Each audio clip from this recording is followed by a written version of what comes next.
Nú ætlum við aðeins að skoða mælingar í daglegu lífi. Námundu eins og þér þykir rétt. Þegar við erum að mæla eitthvað svona dagstaglega þá er rosa misjafnt hvaða einingar við notum og hvað við þurfum mikla nákvæmni. Ef við erum að smíða eitthvað þá getum við þurft nákvæmni upp á sentimetra, jafnvel millimetra. En þegar við erum að labba kannski eitthvað langt þá skipta einhverjir tugir metra kannski litlu máli.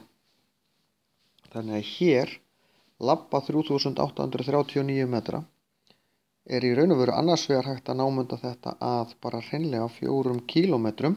Þetta eru næstum því 4 kílómetrar eða 3800 metrum. Bæði er í raun rétt, þetta er spurning bara hvað okkur finnst. Sama hér, þetta mætti námunda að 200 grömmum eða 230 grömmum. Bæði í raun rétt. Það má bara færa rök fyrir því hvort maður vilji meiri eða minni nákvæmni.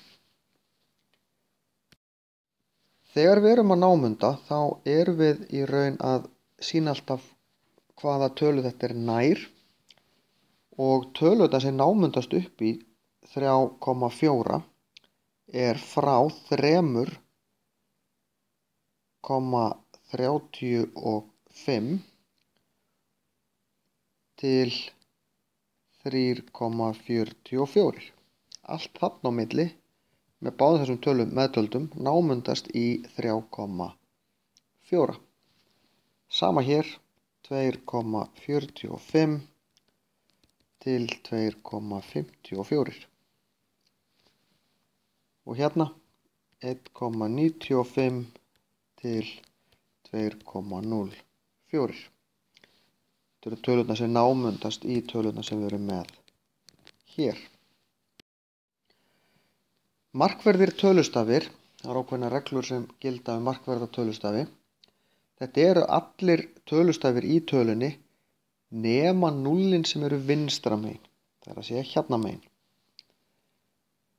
Þegar við erum að reikna þá notum við eins marga markverða tölustafi í svarinu og við vorum með minnst í útreikningunum. Það er að segja sú tala sem er fæsta markverða stafi í útreikningum stjórnar því hvað við gefum marga markverða stafi í svarinu. Þannig að ef ég ætla að margfalda saman til dæmis 30 sinnum 1,00001. Hérna er ég með fullt af markverðum tölustöfum, hér bara 2. Þetta svar myndi ég gefa með 2 markverðum tölustöfum. Ég myndi sem sagt svarið yrði í raun bara 30 af því þetta 0,00001 hefur svo lítil áhrif, ég læt það ekki skipta máli. En við bara teljum, hér eru augljóslega 3. Hér eru líka 3, hér er 0 en það er á milli tölustafa þannig að það er markverður tölustafur. Hér eru þeir 2 af því að 0 er vinstra megin við og telst þess vegna ekki með og hér eru þeir 4.